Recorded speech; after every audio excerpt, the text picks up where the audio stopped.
Hi, I'm Sandy Felstein. And I'm Dave Black. Together, we have written Alfred's drum method. The information in this video correlates with the drum method and will help you develop an understanding of the snare drum and enhance your success in your performance. It is suggested that you use this tape in a variety of ways. First, listen to the comments and the techniques that are taught. Then, try them. We'll show you how to tune the drum and how to take care of it. We'll start right from the beginning, teaching you how to hold the sticks and how to strike the drum. We will also show you how to play the bass drum and cymbals, and we'll demonstrate all of the special techniques that snare drummers need for proper performance. All of the solos in the book will be performed for you by Jay Wanamaker, a renowned percussionist and clinician. There may be times that you'll want to stop the tape and go back and review examples or solos. Or you may wish to refer back to the sections on tuning, care and maintenance. For that purpose, we have provided a continuous digital counter and a topical outline to aid your search for a particular section. To get started, Dave will show the proper way of tuning the snare drum.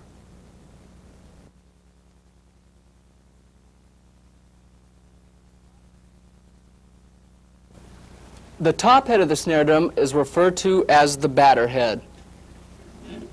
The bottom head is called the snare head. Each head is held in place by a counter hoop that can be adjusted by means of threaded rods called tension rods. These rods are attached to the lugs on the side of the drum. The number of rods and lugs attached to the snare drum depends on the size of the drum, but there are usually between 8 and 10 on most. Adjusting these rods alters the tension of the drum heads.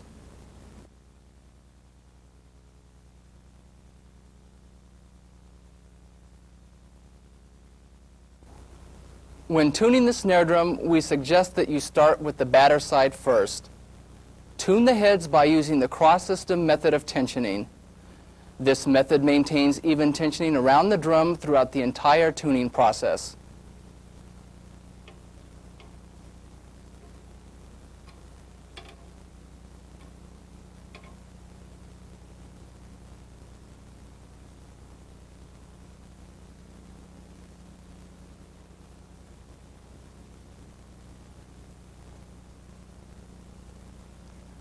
Tap the head with the drumstick about 2 inches from each rod to be certain that the pitch is consistent all the way around the drum.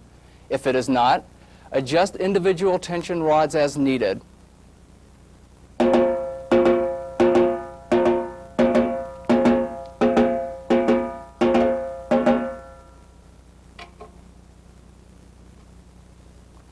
The snare head is tensioned in much the same manner as the batter head. You may need to use one hand to lift the snares from the surface of the head while tensioning with the other hand to avoid snare rattle as you proceed.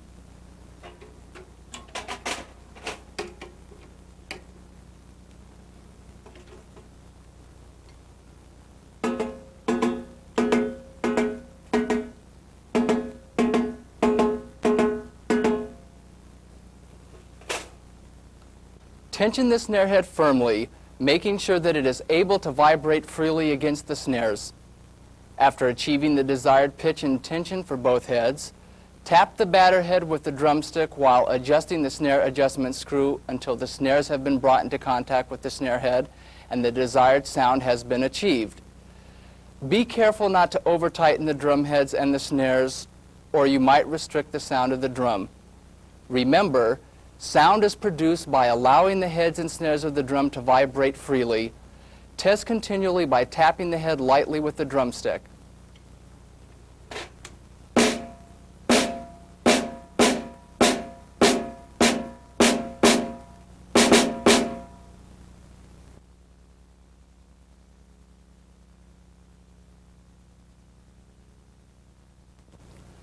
Regular cleaning of your snare drum will help prolong both the life and the quality of the drum.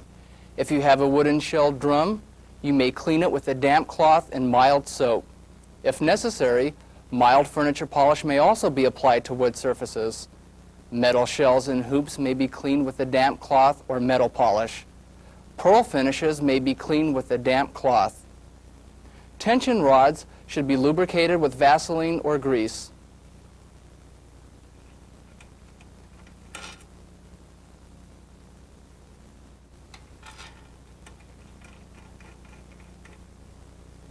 Moving parts, such as the snare strainer and control arm, should be lubricated with light machine oil.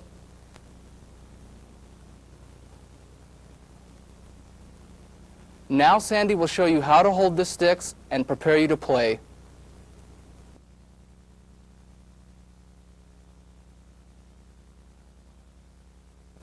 There are many ways to hold drumsticks, depending on the style of drumming on which you are concentrating. We recommend that the beginning students start with the traditional grip. Developing the proper position and manner of holding the drumsticks is very important in the development of proper technique, attack, and control. Check periodically to make sure that the sticks are being held correctly, that the arm position is as it should be, and that the general position of the body is correct. Let's start with the right hand. The stick should be thought of as a natural extension of the arm. The stick is gripped between the thumb and the first joint of the index finger, 1/3 the distance from the butt end of the stick.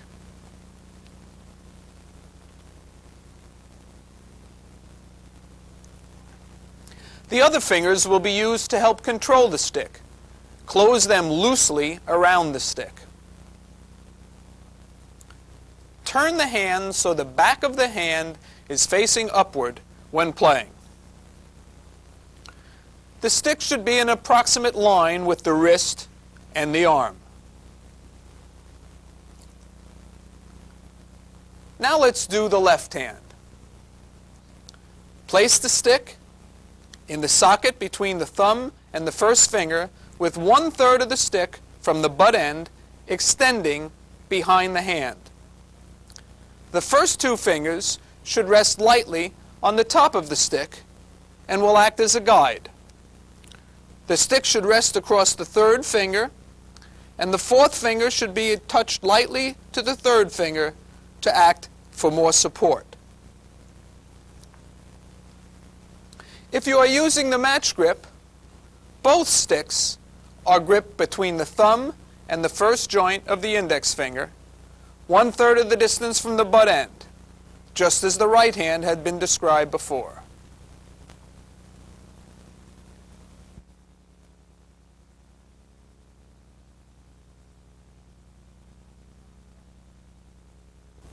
When resting on the drum head, the sticks should approximate a 90-degree angle. They should strike near, but not at, the center of the drum head. The space in which they strike should be no larger than 1 1/2 to 2 inches in diameter. Since the pitch of the drum varies considerably as you move from the center of the drum head to the rim, it's important that each stick be kept an equal distance from the center of the head so that an even tone is produced. Sound is produced by striking the top head. This sets the air inside the drum in motion, which causes the bottom head and the snares to vibrate. Because of this, sticks must be allowed to rebound from the head as quickly as possible. The stroke is produced by a turn of the wrist and a down-up motion. First, place the tip of the stick on the head. Second, turn the wrist so the tip of the stick is as far away from the head as possible. Third, play the stroke, down-up, striking the head and returning immediately to the up position.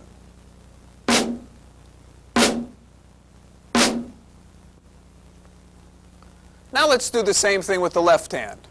First, place the tip of the stick in the center of the drum head.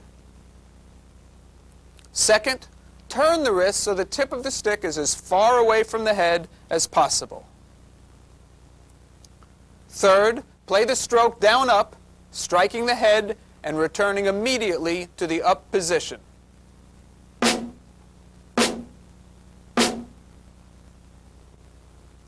Now I'll do the same thing with matched grip.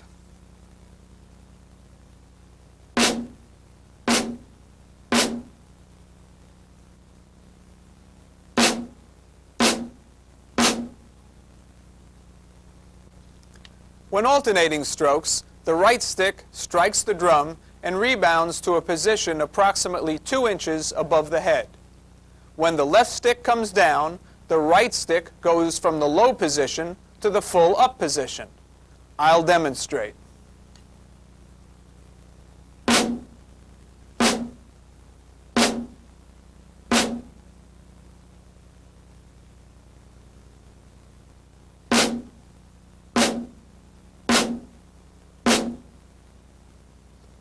It's easy to talk about the correct way of holding the sticks and the correct way of striking the drum. It's a little more difficult to actually put it to practice. To show you what I mean, I have asked Chris Leach to come and take a first lesson. By showing you the way to hold the sticks and strike the drum in a live situation, you will see small problems arise that I'll try to correct. The purpose of doing this is to make you more sensitive to your own hand position. You have to keep checking your position to ensure that you are holding the sticks correctly.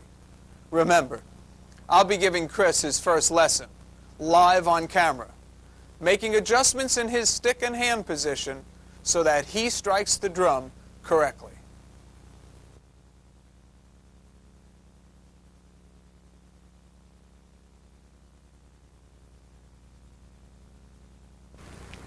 Hi, Chris. Hi.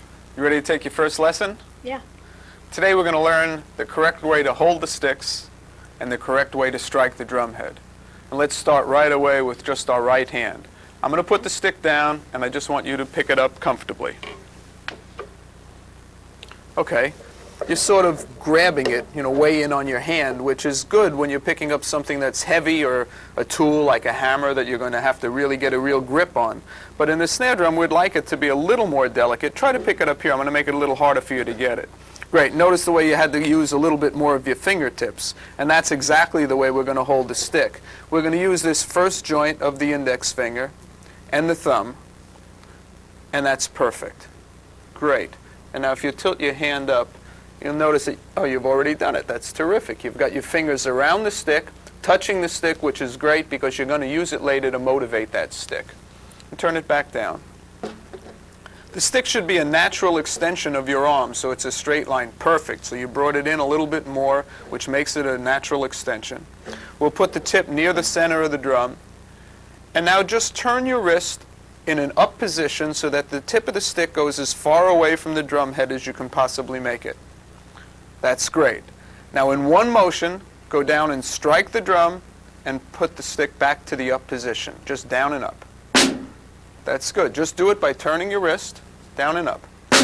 Okay, put it back down on the drum. Check your hand position. Does everything look good? All right, yeah, you're doing great. It's in a straight line. You're holding it with the index finger in the first joint and the thumb.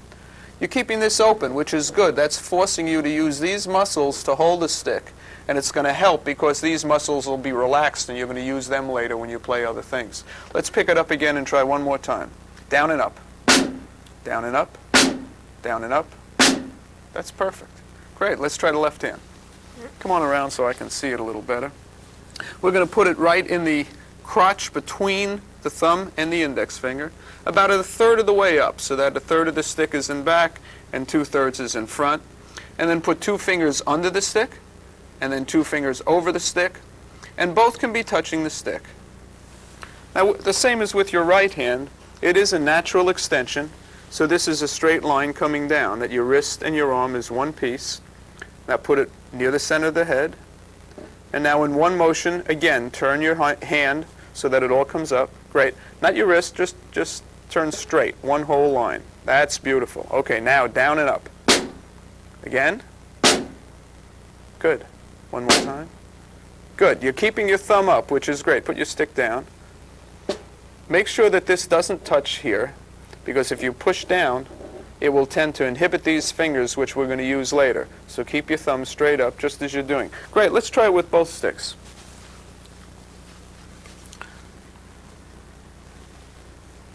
That's perfect. Take your time. It's the most important thing when you practice is to always be checking your hand position. You want to make sure that you're holding the stick correctly. It's a natural extension. This is straight. Good. Now put the right stick up in the up position. left stick in the down position. That's perfect. And now as the right stick comes down, it acts like a trigger and makes your left stick go up. Let's try it. That's good. Go the other way. Again. Again. Okay, you're starting to use your arm a little bit to pull that stick up. For this purposes, right in the beginning, we just want to use our wrist. So just turn from your wrist. That's perfect. And now go back the other way. Again. Good. Good. All right, that's okay. Go ahead. Okay.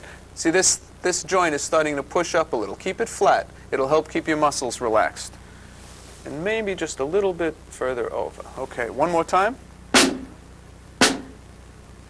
One acts as a trigger for the other. Snap it right up. Good. Snap. Good. That's great. Don't worry about it hitting twice. That'll come later. But your thumb was starting to come down. Remember to keep it up. One more time. Good. So what you're going to practice is going to be looking at your hands, and the two things you have to watch is, one, you're tending to use your arm a little bit with your right hand, and your thumb on your left hand is starting to push down. So when you practice, remember to watch and make sure this stays up, and make sure that you're just using your wrist for this beginning stage of hand development. That's great. Thanks a lot, Chris. I hope this has helped show you that the basic hand position is important, and that it is necessary to constantly check your hands and body position, making sure that your grip and the position of both sticks on the drum head are correct. Before we go on, Dave is going to show you the proper way of tuning and playing the bass drum and hand cymbals.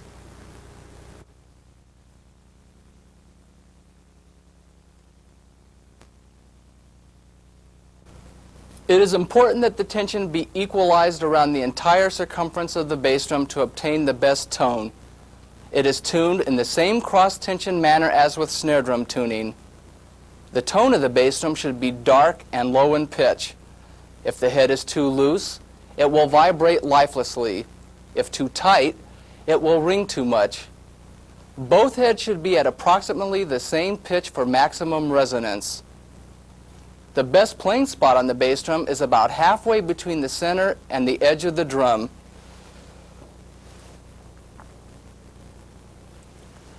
This, however, may vary depending on the musical setting and the size of the ensemble. The proper bass drum stroke is achieved by striking the head with a direct horizontal blow, immediately bringing the beater back to its starting position. Be sure to contact the drum halfway between the center and the edge to obtain the fullest sound.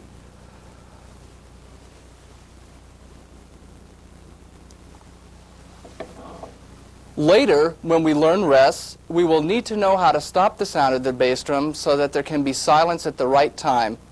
This technique is called damping or muffling.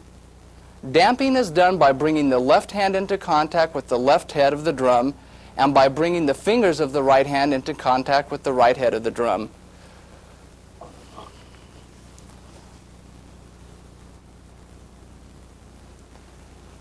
Now let's move on to hand cymbals.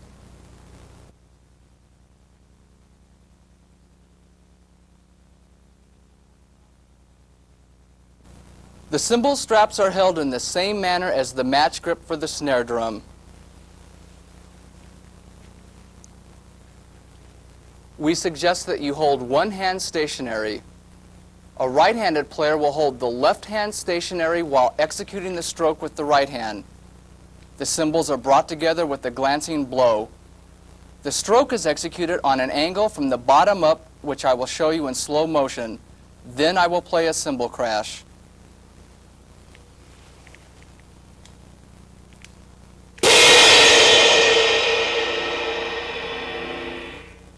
To muffle or choke the sound of the cymbals, draw them against the chest or forearms.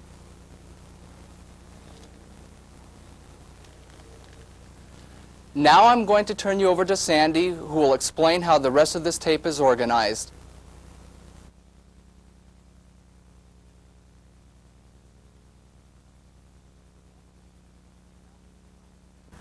All of the music in Alfred's drum method is designed not only to teach, but to be fun to play. Every exercise, combination study, and solo has been written to be as musical as possible. In the beginning, you learn about the elements of music while practicing alternating strokes with your right and left hand. After you've learned quarter notes, quarter rests, and eighth notes, there is a solo. Solo number 1.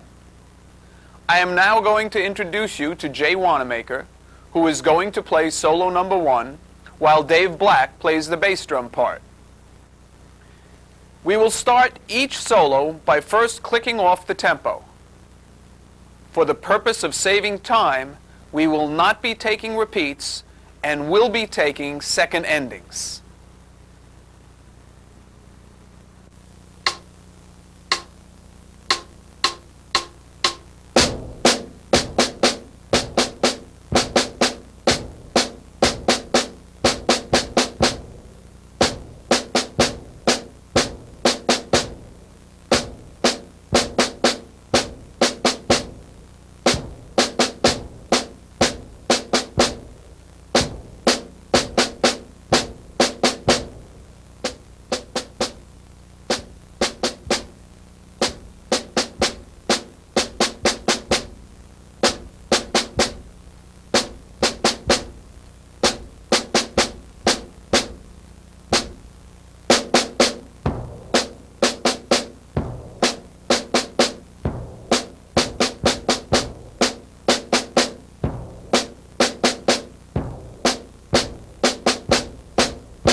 In Lesson 4 and 5, we learn eighth rests.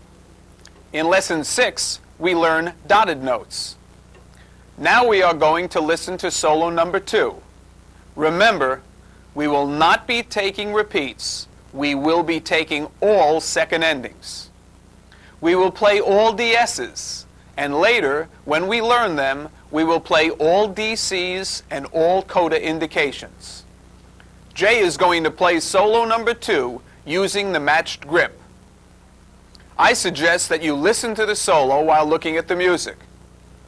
You may then want to rewind the tape and play along with Jay and Dave.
Lesson 7 introduces 16th notes. Lesson 8 combines 16th notes with 8th notes. Now listen to solo number 3.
In Lesson 9, we learn 8th rests.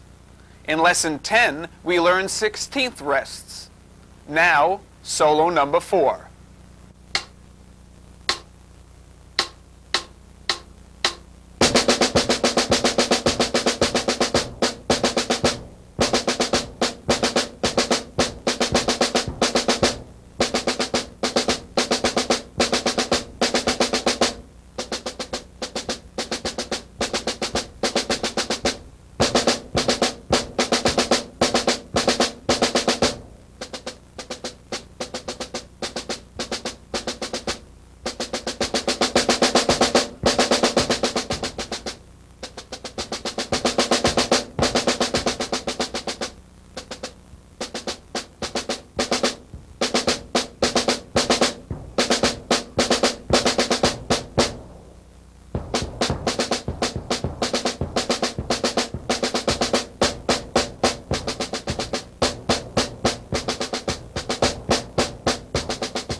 Lesson 11 introduces the dotted 8th and 16th note. Now let's listen to solo number 5.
Lesson 12 introduces 2/4 time.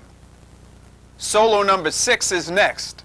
Jay will play this solo with the matched grip.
Lesson 13 includes 16th notes in 2/4 time. Lesson 14 includes 16th rests. Now listen to solo number 7.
Now solo number 8.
Lesson 15 introduces 3/4 time.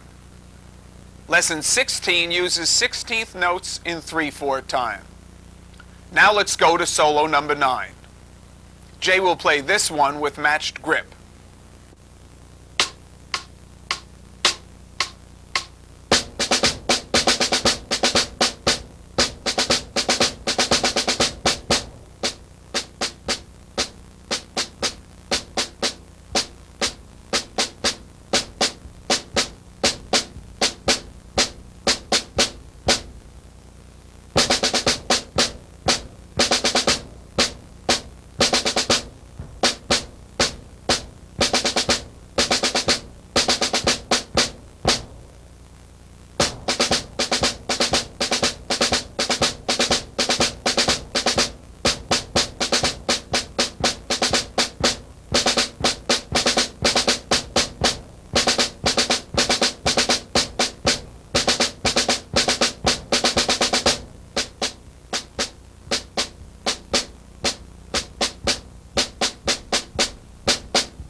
There are two types of rolls used by snare drummers: the double stroke and the multiple bounce or buzz roll.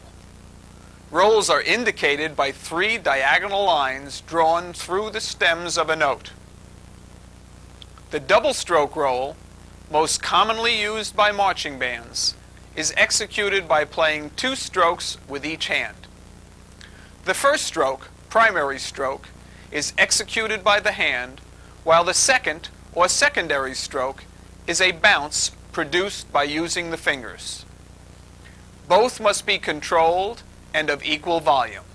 Jay will demonstrate the double stroke roll, first by playing 8th notes, then doubling the tempo to 16th notes, and then doubling again to 32nd notes.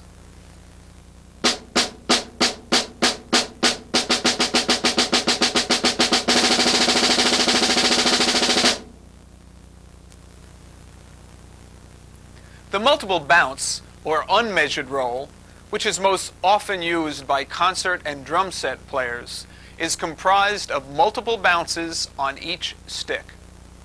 In order to produce an even multiple bounce roll, make sure that each stick strikes the head in the same manner to achieve matching sounds. With time and practice, you will be able to develop a smooth and sustained multiple bounce roll. Jay will now demonstrate a multiple bounce roll.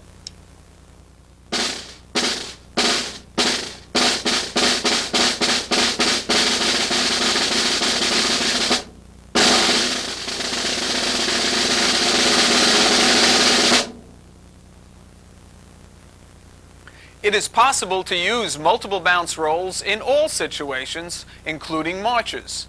However, in the course of this method, we will be using the double stroke roll in our examples. You may experiment with either type. The 5-stroke roll consists of a series of 2 double strokes followed by a single stroke. The primary strokes sound like this.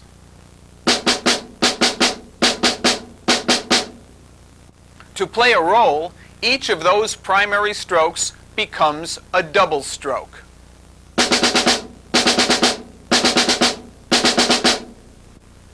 Now, primary and secondary strokes at a faster tempo.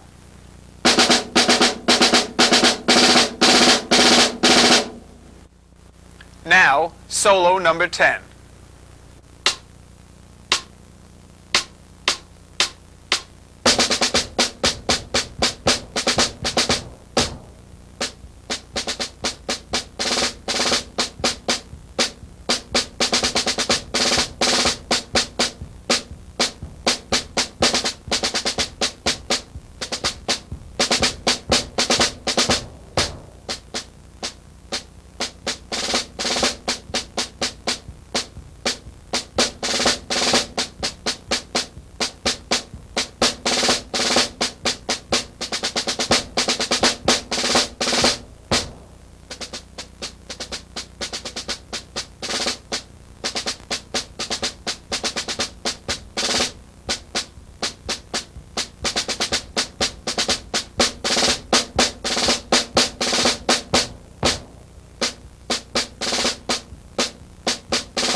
The 9-stroke roll consists of a series of 4 double strokes followed by a single note.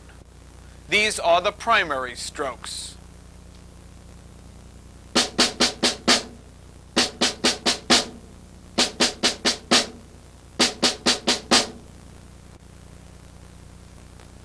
Each one becomes a double, producing a 9-stroke roll.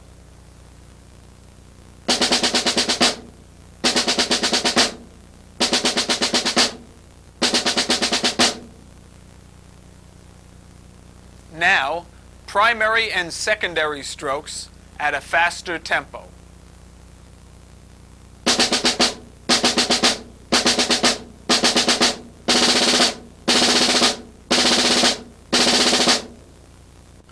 Solo number 11.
Solo number 12.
The 13-stroke roll consists of a series of 6 double strokes followed by a single stroke. These are the primary strokes.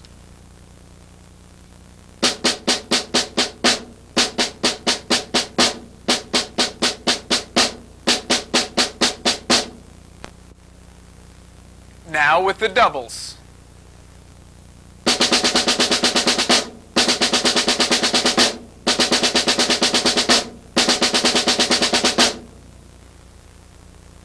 Now primary and secondary strokes at a faster tempo.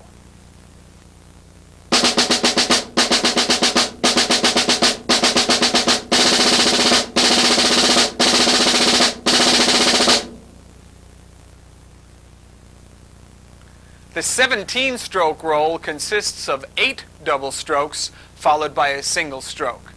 These are the primary strokes.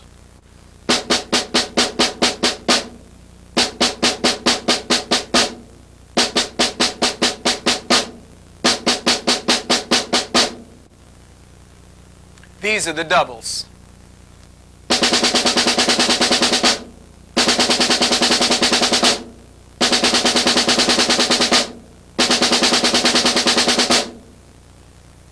And now the primary and secondary strokes at a faster tempo.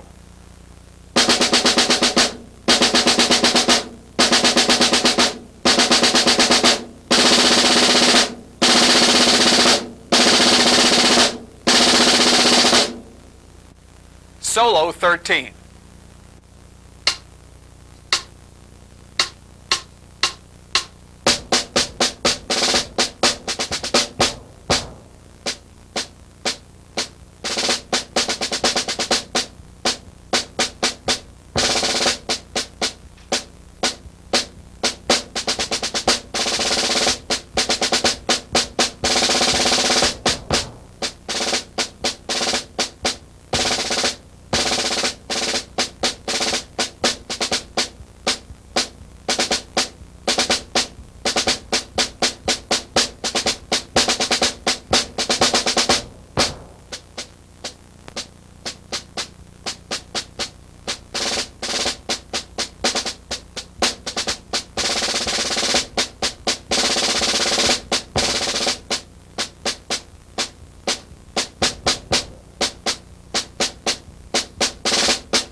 Lesson 21 uses rolls in 3/4 time. Now, solo 14. Jay will use the match grip and play the rolls as multiple bounce or buzz rolls.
Lesson 22 introduces triplets.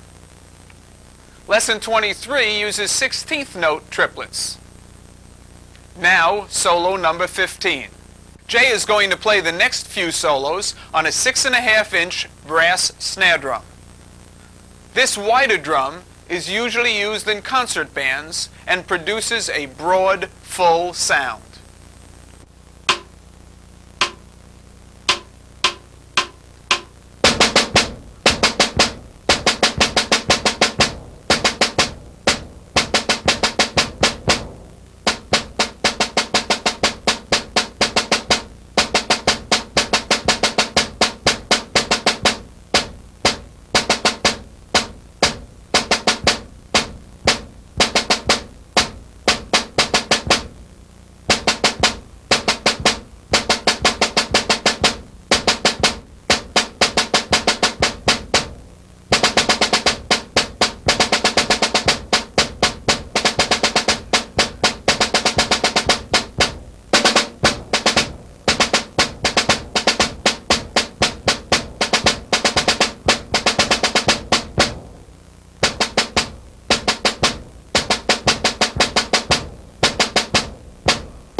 Lesson 24 introduces the 7-stroke roll.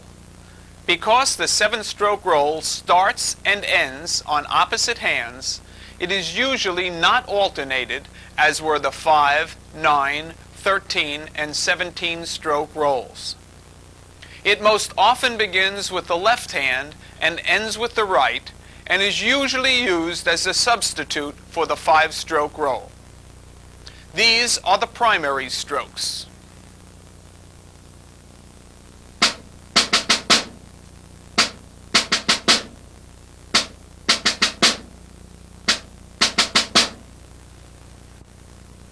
And now the doubles.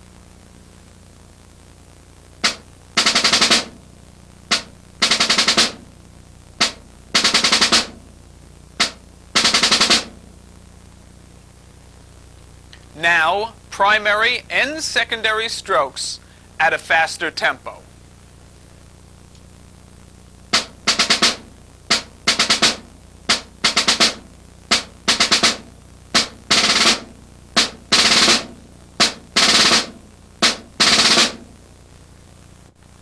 Solo 16.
Lesson 25 introduces à la brève, or cut time. Lesson 26 explores cut time using eighth notes and quarter notes. Solo number 17.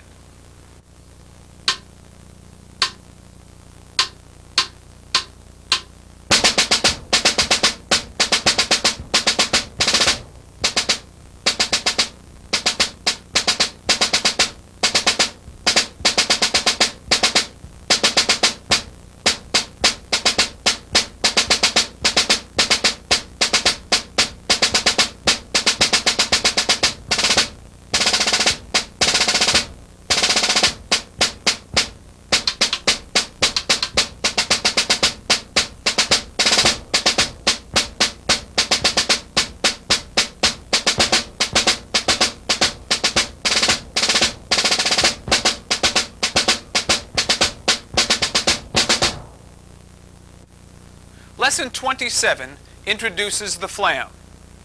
The flam is a combination of a small note, grace note, and a main note. Its purpose is to produce a broader sound. The sticks do not strike the head at the same time, but must strike close enough so that they will almost sound as one stroke. If the grace note is played by the left hand, the main note is played by the right, and vice versa. The name of the flam is designated according to the hand that strikes the main note. To get in position for playing a right hand flam, put the left hand 2 inches above the head and the right hand in the up position. After playing the flam, the left goes immediately to the up position and the right rebounds to the 2-inch height.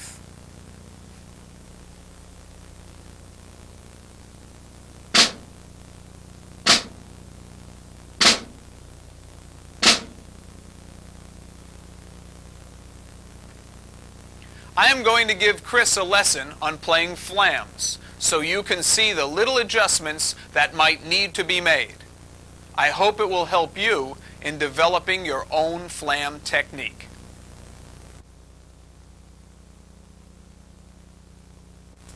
Hi, Chris. Hi. Today we're going to learn how to play a flam. A flam is a rudiment that snare drummers use that combines a small note or a grace note with a regular main note. And what it does is it makes the sound broader so that you hear more depth to the snare drum sound. Let me give you an idea. Your regular stroke sounds like this. A flam sounds like this. By putting those 2 strokes together, the sound is a little bit broader. And it's played by just putting one stick in a low position, about 2 inches above the head, and the other stick in your regular up position. And then you just bring them both down so they strike the drum slightly apart. Let's try it. There's a left stick and a right stick in the regular position. Let's keep it so it's a little bit above. Good. Great. Now put your left hand in the low position and your right in the up position. And now if you're in the proper position, the sticks will do the work for you. Because they have different distances to go to the drum, they'll automatically strike one a little before the other. So to get the feel of it, just think of dropping the sticks. That's great. Do it again. Right, if you're in position, it'll work for you. Do it again. Okay, now think of it as you're playing, not just dropping, that you're actually turning your wrist. Good, that's good. Do it again. Good, let's try it with the left hand. Good, turn this into the up position, and this is in the low position. The flam gets its name from the main stroke. So this would be a left-hand flam because the main stroke is going to be played with your left hand. Same thing, just think of dropping. Good, do it again. Good, so get in position, then drop. It's very important to get in position first because if you do not have one low and the other high, you will get something like this. See, now they're in the same position, drop them now. Where they both hit at the same time, and that's not a good flam sound. It'll choke the sound of the drum. Also, if one is way up and one is way down, they will sound more open. Just drop them now. You hear the way that went ba-dum instead of blum together. Now if they get in the correct position, they'll always sound good. Try it. Good. Perfect. When we alternate flams, we play exactly the same way you just did, except after this one strikes the drum, this goes to the up position, and this stays 2 inches above the head. So we have this, then we turn, and then we have this. Okay? Keep the stick in. Get in good position. Alternate. Good. Good. Okay, now these sticks are coming up rather slowly. Remember, the way you want to get the best sound out of the head is to pick them up as quickly as possible. So after you play it, turn that wrist up nice and quick. That's better. Use your wrist, not your arm. Again. Much better. Much better. All right, there was one where it started to hit together. And what happened is you just swung that arm down instead of thinking of position and then turning. So get in position and then turn. That's perfect. Always think first. Position, turn. Okay, now there was one where you hesitated, and that's why it sounded open. If you get in position and you turn in the exact same way you always turn to play the drum, it'll always sound the same. Position and turn. Okay, think of it. Good, good. Don't worry about playing the flam. Let the sticks do it for you. Just turn. Perfect. Perfect. Okay, and remember to keep this thumb up. That was great. Feel comfortable? Yeah. Okay, good. So you learned your first rudiment, the flam. Now Jay will play solo number 18.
Lesson 28 introduces 3 flam rudiments.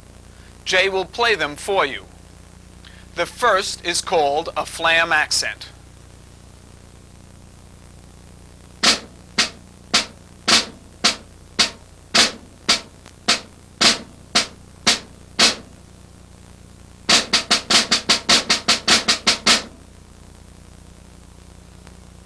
The next is a flam tap.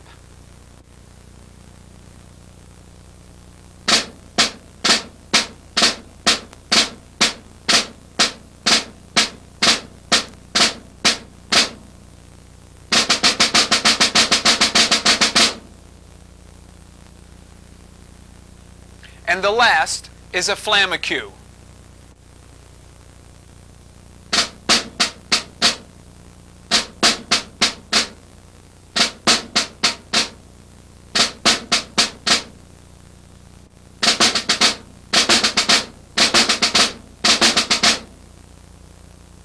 Now, solo 19. Jay will play the next few solos on the piccolo snare drum. This drum is noted for its crisp sound.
Lesson 29 introduces 6/8 time.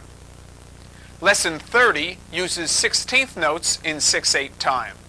Lesson 31 shows the 5, 9, and 13 stroke rolls in 6/8 time. Solo number 20.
Lesson 32 shows 6/8 time.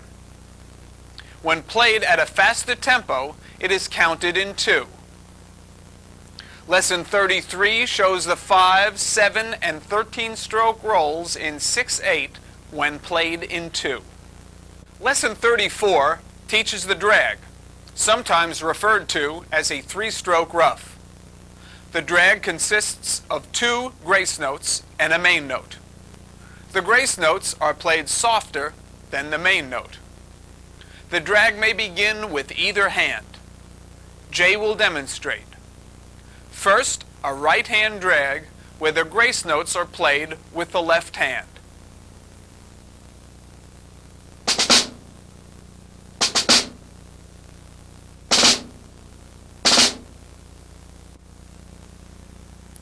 Now a left hand drag where the grace notes are played with the right hand.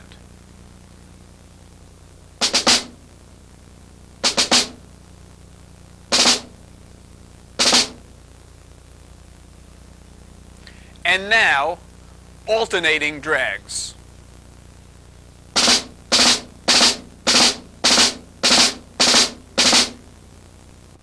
The ruff is a combination of 2 or more grace notes and a main note. The grace notes are played softer than the main note. The ruff may begin with either hand. The 4-stroke ruff is played with single strokes rather than bounces and may begin with either hand. Jay will demonstrate a right hand 4-stroke ruff.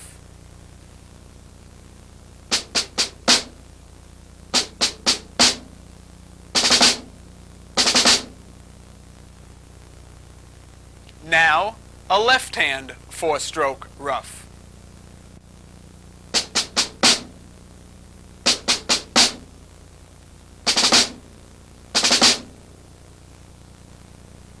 Now, alternating 4-stroke ruffs.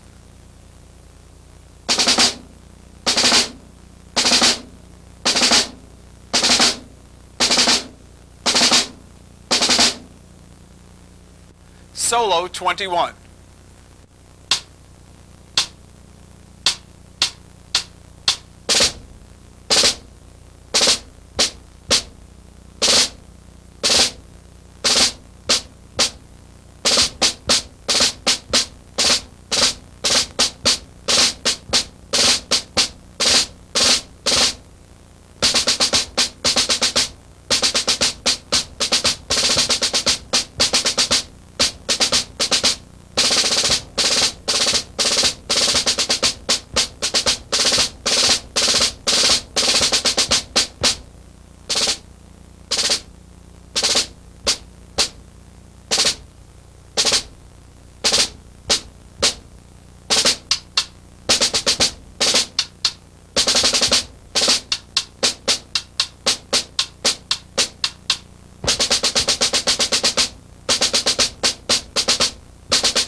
Lesson 36 introduces syncopation. Lesson 37 includes syncopation in 3/4 and 2/4 time. Solo 22. Jay is going to play the next 2 solos on the marching snare drum.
Lesson 38 introduces tied notes.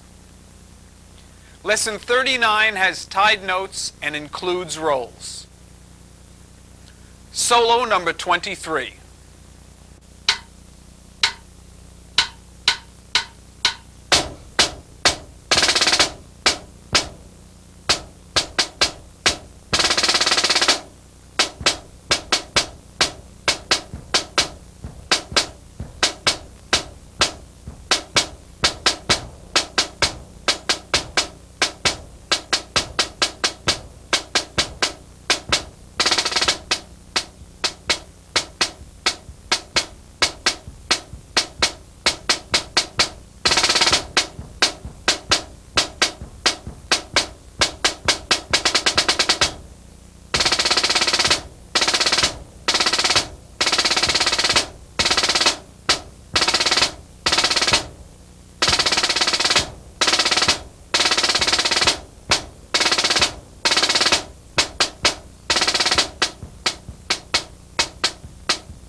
Throughout this method, there have been arrangements of Sousa marches.